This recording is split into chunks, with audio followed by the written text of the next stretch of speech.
There is a grief that comes from taking care of someone that has dementia or Alzheimer's and slowly passes right before your eyes.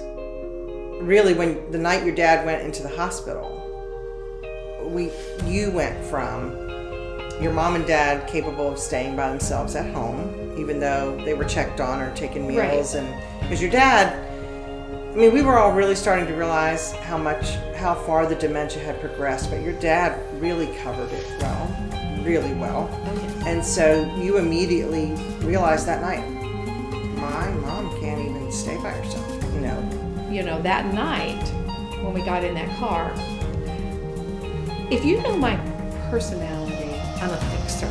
Like if something is wrong, I want to try to fix it. Sure. So in my mind, that whole ride home, I was like, okay, what can I do? What can I do with mom? What can we do? We got to get this, we got to do that, we got to get her out of her house. We're going to, be permanent here. Oh, I have steps. Right. I can remember. And so I did the same thing. When Donnie died, I just put it back. And when Dad died, and I got through that week of funeral and that kind of thing, but I can't help him. He's in heaven. I moved that to the side, and she became my focus. Right. My total focus. That's my Nana. If you're watching on YouTube, to like and subscribe. If you are listening on the podcast, please like and follow. We would love for you to do that now to help our channel grow and become a blessing to others. But I think he began to see that he couldn't take care of mom. And I can remember going and picking him up for church. Dad, if he was there quarter till 15 minutes early, he was late. And I'm that way to this day. And mom, with the dementia, just didn't always cooperate. And we'd go over there to pick him up on Sunday morning, and he would come out, and you're going to have to go in there. And there was weeks of that. It's like, I've tried to get her dressed for an hour. You go in there and deal with it. You go, and I go in there, and she'd say, I don't know what's wrong with your dad. No, Mom, it's, you've been up for 2 hours. But anyway, when I began to think back on it, I thought, she's just getting older. She can't do what she could do before. It wasn't until after his death and we started really going through the house.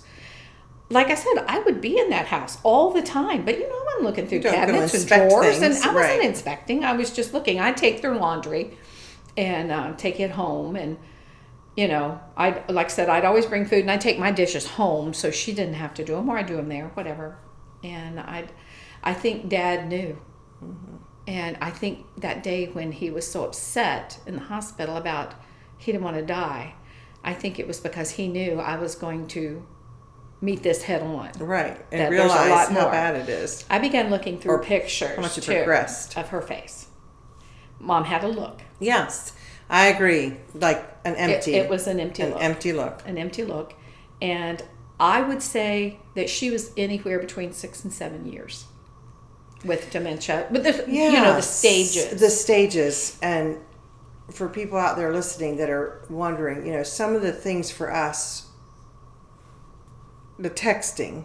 At first, I think we just thought. Well, she always texted in China. It was like it spelled, and I had gotten to where I could decipher it. Yep. There was enough. Donnie would hand me the phone, and none of the words looked like English words, but I would take each letter and figure out what letter was beside it. She couldn't see, and she wouldn't put her glasses on. Yeah, because she could spell anything. But she was just like, she was an English teacher. Of course, it mattered to her, and it was just like, I don't care. And I would try to tell her about how you could do spell correct, so that if you just type in a little something, it would bring things up. And she'd say, no, that frustrates me. Yes. And I remember 2 specific things that helped us realize, okay, this is really happening. Pacing. Yes. We would sit down. We would go over there to see them or whatever and sit down, and she just could not sit there. She would get up and pace and look out windows and just pace and pace. She would pace, or she would sit. She would sit in a chair often. Literally, this is what it does. And I know not everyone saw that. And again, might not be with everyone, but she would sit in a chair and immediately stand up and go to another one. And immediately stand up and go to the window. And I don't mean minutes. I mean seconds. Constant. And, it just... Did you go through the thing when she first started repeating things or saying things over and over or doing something like pacing, what was the progression of, I'm sure at first you kept trying to explain it, trying to reason, saying, Mom, just go sit down or whatever, or, nothing's changed outside since you looked out the window. I'm sure you said that. Yes. Or, like having to tell her over and over that Pop's in heaven and seeing the disappointment on her face. It takes a little while, doesn't it, for your brain to realize, okay, they really don't get what I'm saying. And I'm not helping. That was difficult. I knew not to argue with her. Okay. That is something, And the second thing that really made me realize how far it had progressed, she was always a fabulous cook. And Pop would say, well, why don't you and Donnie come down here for dinner? Okay. We'd stop by and, one thing would be ready. One thing would be in the oven. Stuff would be boiling on the stove. Mm-hmm. And it was another half hour to an hour. And she, just during dinner, she'd remember, and bring something else. Or she would burn things that she'd never burnt. And, those were definitely the things that made me realize. And her appearance. Okay. Yes, because she's always so meticulous. Right. Yes. So, let's talk about the time frame in which you cared for your mother. There is a grief that comes from watching a loved one die slowly, whether it's physically or whether it's mentally. Is that an accurate statement? Okay. Very much. So describe that. And to get your thoughts going, what were there any ways your mom was still the same? I've thought of that question. I've had people ask me that. And I think you realized it too. No. She really had become a different person in front of you. I used to tell you when you would come over, I sit sometimes and look to try to find. We would talk about things at first. I would always try to go back in her, back talking about family, younger, things that happened, show her pictures and those kinds of things. And she would laugh and chuckle. And I think maybe related, but it wasn't very long before. Those stories were still funny. But not knowing why. She didn't. She wouldn't forget people's names. She did real well. That's true. She knew your name every time you came. She knew the kids. She knew your kids. She knew my kids. My grandkids were with her every day. So she was good with them. We tried to stay very active. We would take walks. And she did well with that. She was eating real well. Many things changed, but those kinds of things. But I felt like I was taking care of somebody, some little sweet lady, someone different than your mom, but not my mother, not at all. What was changing daily in front of your eyes? Well, starting like at first, I kind of worried. Yeah, she did pretty good. Like with our other house, when we lived in the house when my dad passed away, we lived in a 2-story house. I was real worried about the steps. And I would always go behind her, so that we could both go down the steps. I'm not so you could catch her and you could both fall down, right? Maybe. But she told me one day, she said, no, I'm glad those steps are there because it gives me exercise. Mm-hmm. And so that was kind of a glimpse of my mom, because if you knew her, she never sat still. So anyway, those things began to change. And honestly, I think when I look back, Donnie, 4 months later, and in the middle there, her being diagnosed, the heart attack, the heart surgery, Dad died. She is in the midst of this dementia and COVID hit. Right. Oh, true. Right in the midst of things all that. Were closed down. She couldn't figure out why we didn't go places. Mm-hmm. And we were as confused. It was anyone that lived through that. Did we take her anywhere? Should we go anywhere? And we couldn't, because if you remember, we couldn't go out to dinner. We couldn't take her any place. And I think she thought we were just going to lock her away.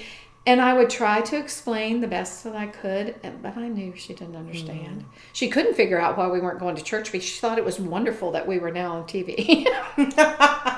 Because we would bring, we would put James up there, and we would listen to the service.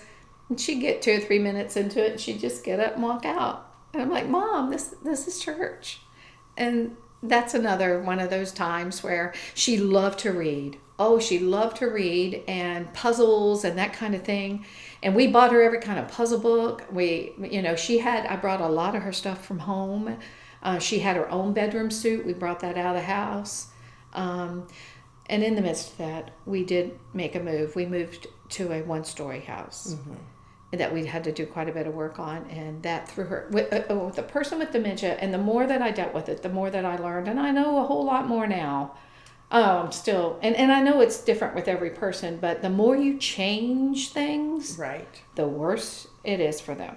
Okay. And you, trust me. So all of those, and I can remember telling her, Mom, if I don't work at that house, we're never going to move in that house. But anyway, so then we moved, and she had just lost her home. She had a new home in mind, and then right after that, we moved. We never would have done that, but I was so scared of those steps. Right. I was deathly afraid. And she also, and you saw this, she also anyone could tell her anything to do, and she'd listen. If I said, Mom, go right there and sit down, you can count on the fact she was not going to do it. She was going to go somewhere else, or she's at least going to sit in a different chair. It just, I think don't they know if that's associate you a kid with her the daughter parent trying to tell her what to do. Well, yeah, okay, she wasn't okay. going to have it. Well, I remember with my grandmother's dementia, the same thing. There was like a person they pick out that, not necessarily they're mean and hateful if they don't go that route. That was me. But that was you for That your was mom, me. and I remember my mom. It was her mother, with her versus the other sisters and brothers. There are some things that are very frightening. She loved to get blankets, and she Yes. would wrap blankets around, and that was fine and well. But when she would go to get up and recline her, she forgot how to put the thing down. So she's trying to get up, and I'll never forget one day I was like, Mom, wait, hang on, I'm coming. Don't move. You've got a blanket wrapped around your foot. She had it was too long. And of course she moved, she fell, and she broke her arm. And I remember telling you, I felt awful. I felt, here I can't even take care of my mom. But you soon learn, and She was just doing her own thing. she was. You couldn't I avoid was it. always Kathy, but I was not her daughter. I was her nurse. I was her mother. I was her sister. I don't think I realized that until much we later. didn't have that relationship for, a very long time. She didn't understand. She knew I was always there, and she called me by name. She never referred to me as anything else.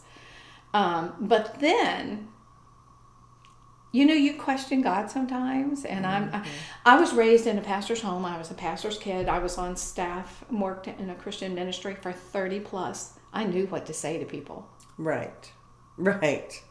I knew what to say to try to make them feel better, and I meant what I said. Right. I wasn't passing it off. I thought it was going to help.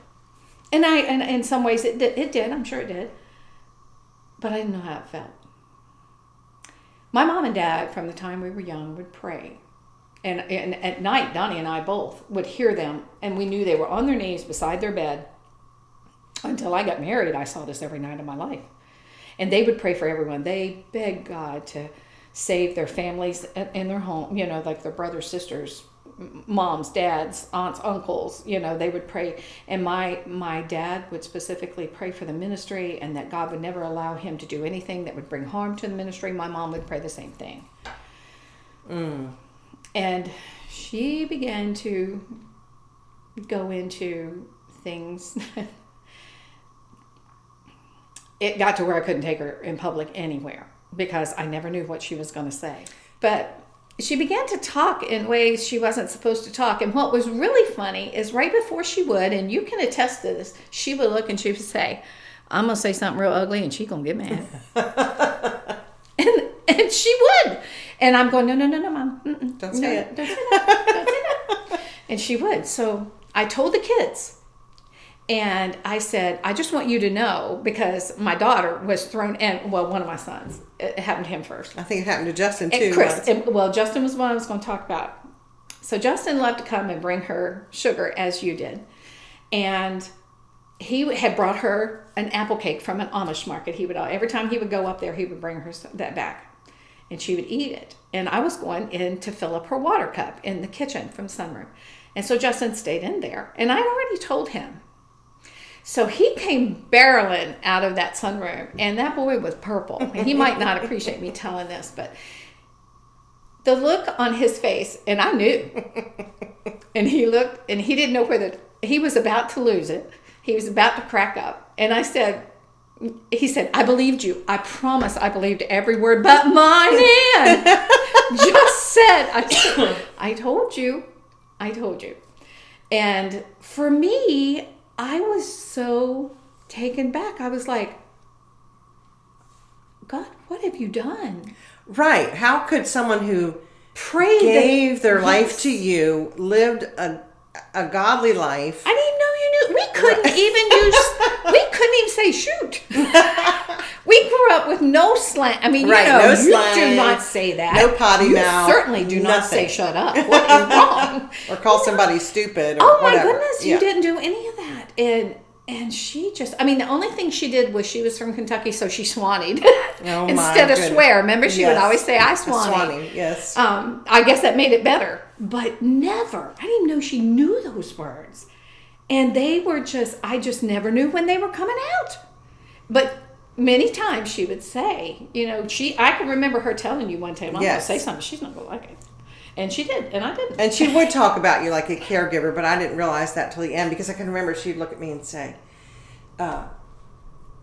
she's not treating me right. She's mad at me today. And all of us knew you took not just good care, but exceptional care. Every need was met, never plus mad at more. Her, but she would say something like that, and you're just like, I don't even know what to say. I don't, Well, that's why I was always glad when people just showed up, because I didn't want them to think I treated her one way when people were there, Yes. And things happened in her mind. I remember she thought Pop was across the road. That was very difficult. Yes. Well, we would sit out on the front porch, and it's another one of those times. She would always want to sit out when the sun was shining right in her face. And I would say, Mom, I'd try to get her to go earlier, and she wouldn't want to. So I said, well, why don't we wait till the sun goes down a little bit? And that way it won't be right in your face. Well, finally, we'd get there. And she'd sit out on that front porch. It was almost every day. She'd say, look down there. Look down that road, your dad and Donnie go down there fighting over that tricycle. And I remember telling her, Mom, I'd almost like to see that. I would. And then there was another fellow that she knew that was always trying to come out of my neighbor's window. There you go. Yeah, it was one day I went in and we had put a Christmas tree in her room, and we took her to Hobby Lobby. Katie and I took her to Hobby Lobby, and we had the most fun. I told her, I said, whatever you want on that tree. And I'm like, you know me and matching. I was like, oh.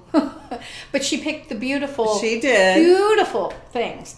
So a few days later, I came in there, and she was standing at the tree, and she'd taken several balls off the tree and put them under them and had smashed them. And I said, Mom, what are you doing? And she goes, that bear is not coming out of that tree tonight. And I said, bear? And she said, yes. I said, but Mom, look at these bulbs. I said, and you're doing that in your bare foot? What's going to happen? Bare feet? What's going to happen? She said, well, I'm probably going to cut my feet all up. So some things would dawn on her, and other things would not. And we laugh because we had to find humor in some of it, because we loved her. Yes. There was no doubt. But there were some times, I would go to sit down at night, and I remember my husband would look at me. He said, we're going to laugh tonight, we're going to cry. Oh, wow. Every night. That's a thought. Every night. Are we going to laugh, or are we going to cry? So you feel like it's such a cruel way, and you look at God and say, you could stop this. Why do people die? Or why is she talking in a way she would never talk in front of her grandkids, especially? Thinking Pop was across the road and not with her, or Donnie and Pop were fighting. These were things that never happened. Donnie and Pop did not fight about things, and my dad never left her. Pop would have never been across the road, and yeah. So that's hard to reason. Well, it doesn't make sense. And so that's what I want to know is how you dealt with. Well, I remember coming to see you and sitting down talking to you on the couch, and I remember a section of time where you just said, cried and admitted, I am really struggling with my God, when You were I the was only and one I told that to. And I hope I can say that right now. Yeah, you but can. The thing that bothered me too about like Pop, Nan and Pop prayed. You were talking about praying on their knees.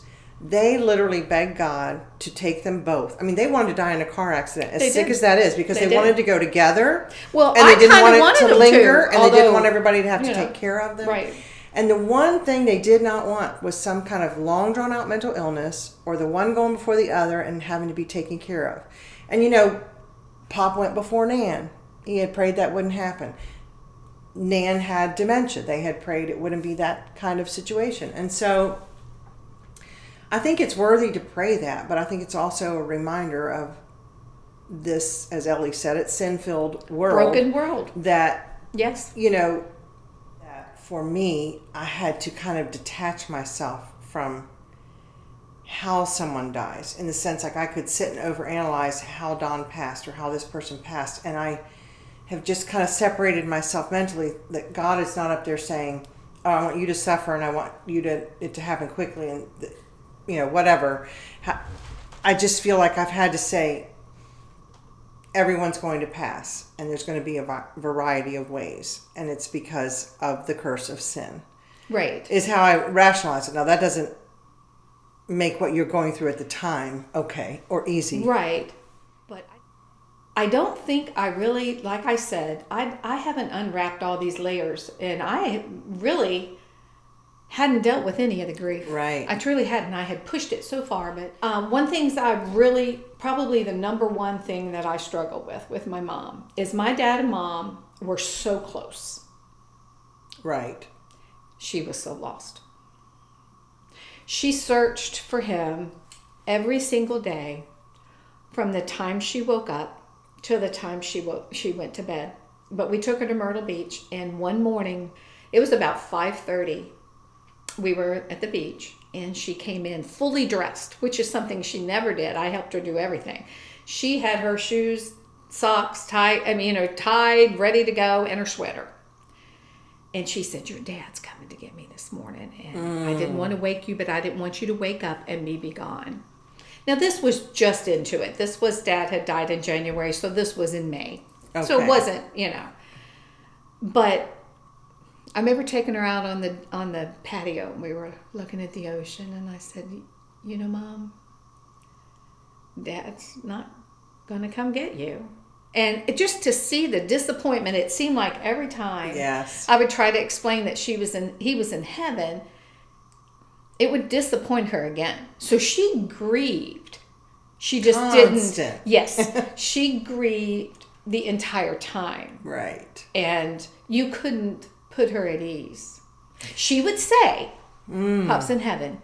She would say, he was in heaven before his feet got cold. And she said that all the time. And I always would ask her, and she would laugh, but she missed him so much. When you think about that, a person with dementia is going to forget what you just told them. So like you said, they are reliving over that. We're talking a 5-minute span. Yes, over and over and over.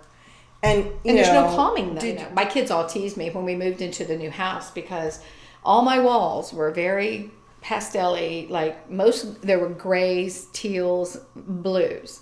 And my sons kept teasing me that I could see no color but gray. Are you going to get a new gray car? This, that, and the other. But I did that because literally there's a palette of colors that are good for people with dementia. Probably calming. And they're calming colors. And I was trying everything. So I have a piano, and I've played for many years.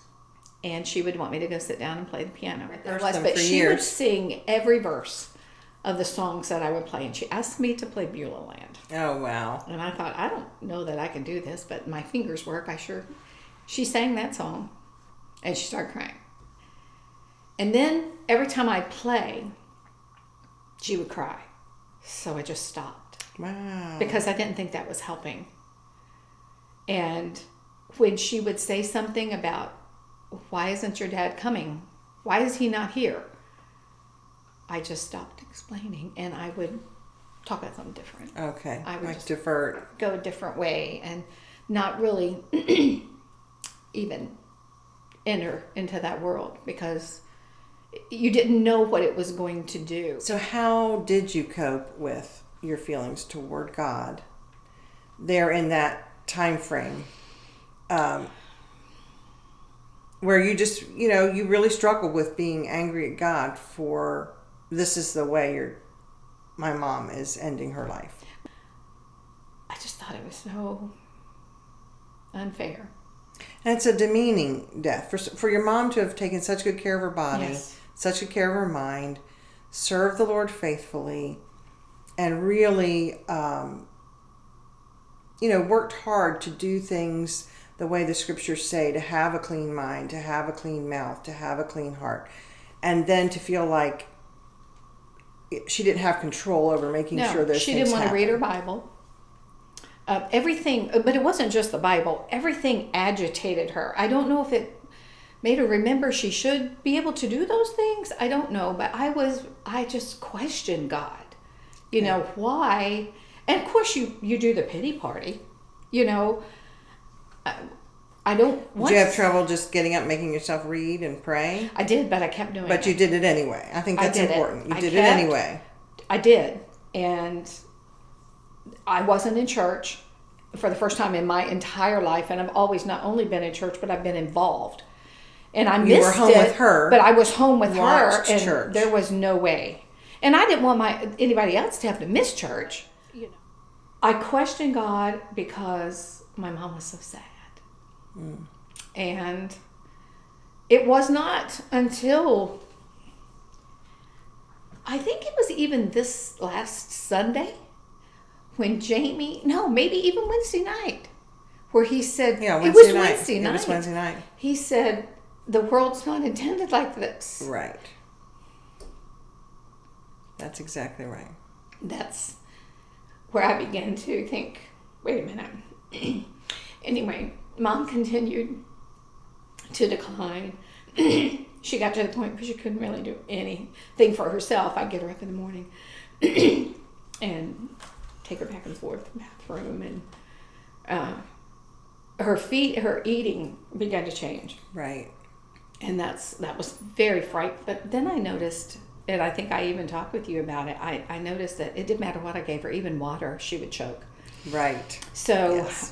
We thought she had a UTI 2 times, and for dementia patients, that is unearthing. I can't even. That's a whole nother story.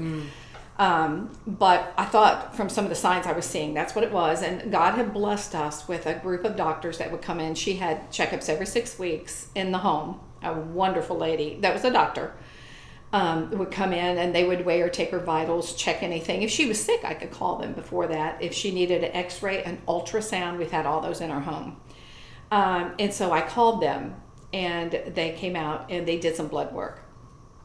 And she said, I got the call that night and I could tell they didn't want to tell me. And she'd been in my home so many times and I could hear it in her voice. And she said, it's not a UTI. And you know how we talked, and we did. She said, you know how we talked about hospice?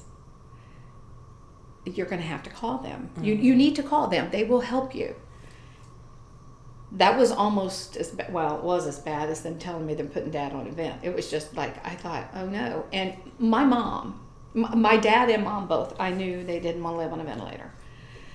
But my mother's mom had had a feeding tube. Right. And she was adamant. She had told me in no uncertain terms, not since this, but all my, adult life, I don't ever want to be on a feeding tube. I do not want to be on a feeding tube. So I thought, what am I going to do? If hospice comes in, the first thing they're going to do is put her on a feeding tube because she's not getting any nutrients. She got to where, if you remember, she didn't want sugar. Right. She didn't want anything to eat. Right. Whatsoever. Which was strange for her because she loves sugar. Yes. And I remember her telling you one day, around in the middle of the day or something, that she was hungry. And I told you I couldn't get her to eat. So she told you she was hungry, of course. And so I can remember bringing like an applesauce pouch and got her to, I hadn't been able to do that in days. But she even choked on that. Right. She would aspirate it, right? She technically did. Into the she lung. She actually did aspirate. She had pneumonia a couple times. And she had aspirated pneumonia, and she hadn't had anything to chew. There was nothing. Okay. So I told my husband, and again, this is that questioning God. I was like, I had to sign for my dad to die, and now I have to sign one of two things. They're either going to do a feeding tube, which I know she didn't want. Doesn't want. Or I'm going to sign a paper that they're going to starve her to death. Yeah. And that's the way I looked at it. Yes. And I really did begin to pray. And on Sunday afternoon, the first hospice lady came, and she sat down and she began to go through things. They asked me questions. They saw Mom. This, that, and the other. And she told me how they'd set up. She said, at the beginning, we'll come like once a week. And, we're not there. She's good. But we're transitioning. Right. It's we're coming. Transitioning. And so. I remember you were distraught. I do remember that. Well, to me, it happened all of a sudden. Yeah. It just happened that part. We went from all this other to, oh, here we go. Well, and I wasn't even there with you. I mean, in and out once in a while, but compared to what, you're going through every day. But I remember even thinking, oh my goodness, this is like, we're just going to literally let the person starve to death. And I will say this, not that it's bothered me like you chose that. I don't mean it like that. There was no choice to it. It was part of the dying process. But I heard a lady talking about that just in the past few weeks. And what she's, from a nurse's standpoint, she was saying, you are not letting this person starve. This is a scientific way that the body system shut down to die. This is your person dying. You are not letting them starve. And not that I really thought that that's what happened, but when she said it that way, I thought, oh, that's helpful. I would like to have known that. Yeah, earlier. You'd like to have somebody say that to you that way. Yes, and I know that now. Mm-hmm. But when they came in, they did the x-ray, and she had already aspirated, like I said, and she had pneumonia. Right. But the lady sat down, and she began to go through all the things of what would take place. And she said, now I want you to understand that this is hard for some people, or for everyone, I'm sure. She said, but we will not do any IVs whatsoever. It doesn't matter what happens. Okay. She said, and we never do a feeding tube. And to be honest, at that point, I thought that was a God time. Right, because it's not like it was taken out of your hands a little bit. I didn't have it, because she said that only prolongs nature. Right. That only prolongs the inevitable. And she said, like cancer patients, things like that, she said the treatment's totally different because they have a chance of recovery. We just help them in the middle. So they began to come, and truthfully, that time went pretty fast. They were once a week, and then it was 2 times a week. Mm-hmm. And then it was every day. And we had the sweetest hospice nurse. They were wonderful. They were but I just never knew what Mom was going to say. But anyway, it went well. she they didn't care. They're used to that. And they didn't, and they kept telling me that, but that didn't make my nerves any easier. But anyway, on this, I don't know if I can get through this, but I'll try. The Sunday before, first of all, the nights. I think that was part of the reason I struggled. There was no sleep, especially after she broke her arm, and that was at the onset. We had a baby camera, a monitor, that we would sleep, because I was scared to death. She would get up and get hurt, and I wouldn't know it, or she would need me, or I knew physically. I didn't think she could get out the locks and that kind of stuff, but still, there were so many things. And so every time she would move, and my mom, she wasn't a quiet sleeper, so I was constantly, waking up during that time. And I could say I never slept a full night. Mm-hmm. But when we went into that last week, it was on Sunday. When I went into the kitchen, her room was off the kitchen. She had a little suite back there, and I knew something was wrong. I never shut her door, but I closed it a little bit because she always said that people would come in and talk to her during the night. So yes. I didn't want it closed. I wanted her to feel like she was closed off, yet there was a lot of guessing mm-hmm. during those years. But anyway, my husband was right behind me, and he knew it too. Your body begins to do things, and her body began to deplete. And I went in, and she didn't feel good, and she hadn't had that problem ever, so she Right. just really didn't. Right.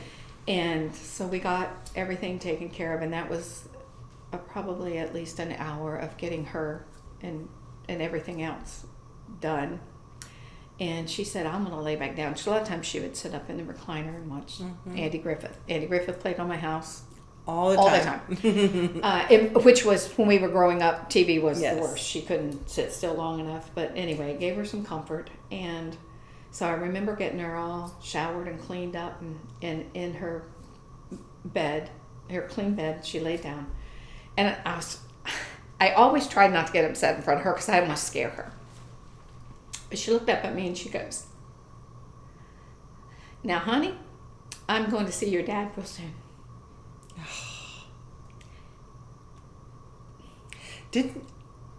Are you referring to the time where she said, like, I'm going tomorrow? Or Yes, I do remember that. Yeah.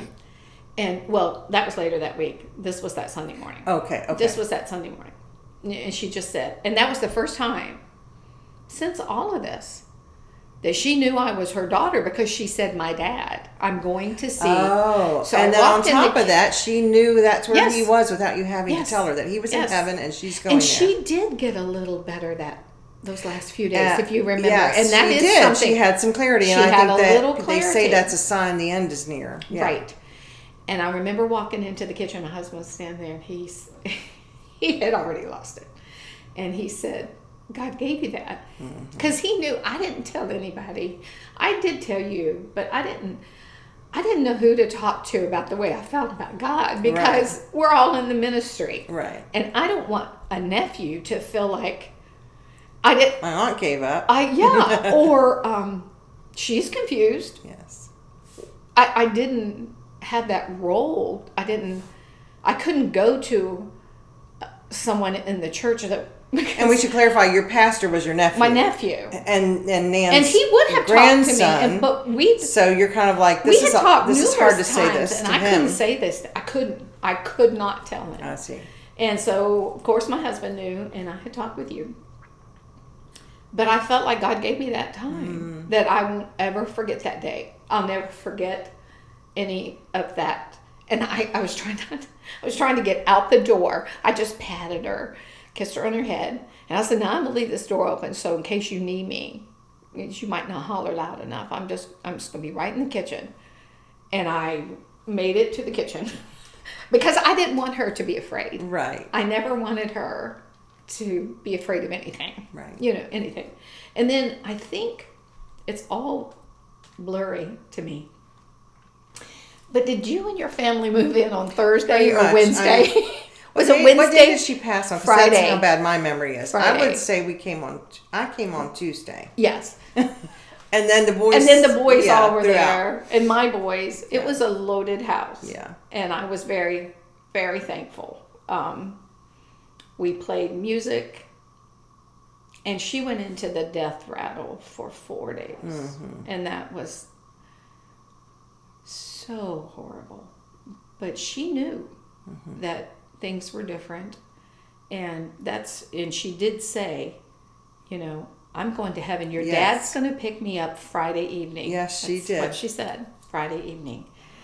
And she told the nurse that. Yes. She told her hospice nurse, she said, my husband's going to be here on Friday to take me, not to heaven, but to take me, to take her.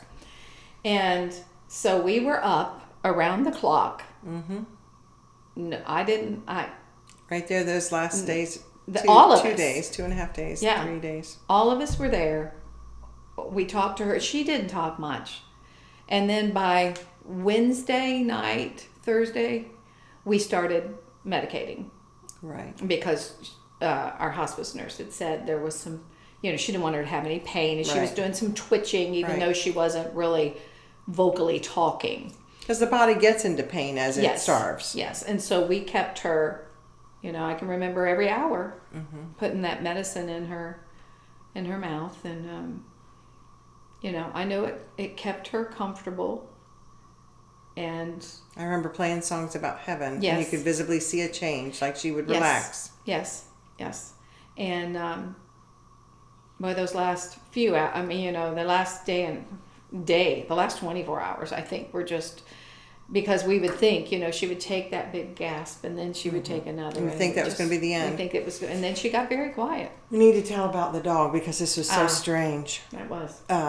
Katie had a new puppy, I guess you'd say, or Yeah, he kind of gotten bigger. But, okay. But new, like but he was new. Not Right. old enough to leave at home. She had the dog there, and she was with staying her. night and day.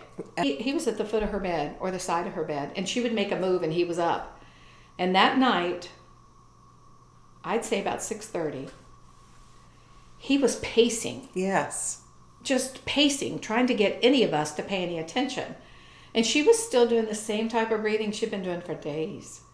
And he, at about, I'd say 10 till 7 or so, he would not get on any bed.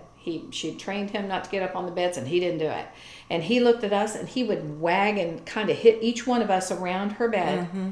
And finally, he just jumped up on the bed. he did. I remember him just getting right up there, right beside her. Right across. Like, if you're not going to do something, He could tell Then she was I am. actively dying. and he knew that she was going. And when she took her last breath, you remember he whimpered and got up and Yeah, left. and left.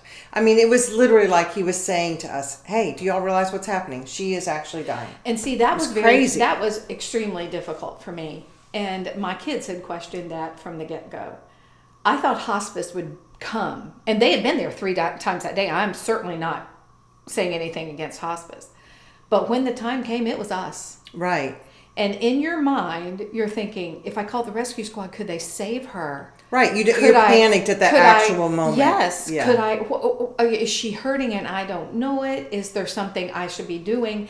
Because, and then you just had to assure yourself that this is what God planned. Yeah. And there's no hope. Right. And that was really, God is taking her home. that It was is time. very hard. And I remember finally, once everything was done, and you don't know what to do. Mm-hmm. You don't know what to do when someone dies.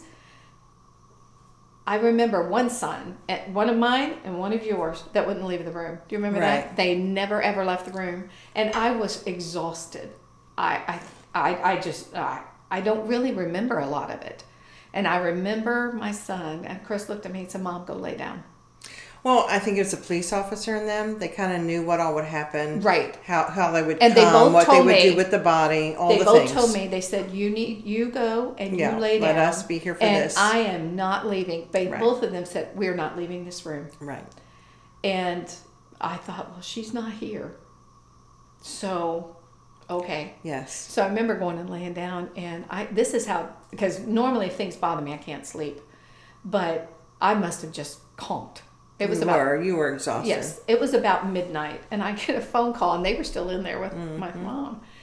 And I remember thinking, who in the world would call me at midnight? But it was the funeral home coming to get her. Yes. So I was glad that I'd answered that. But anyway, I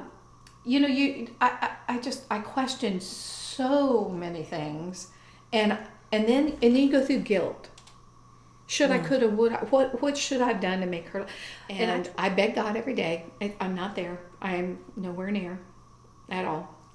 But I beg God every day to take those years away from my memory. Because I would find myself, even when she was alive, trying to go back and remember different things. And now I'll look at pictures and things, but I don't remember my mom.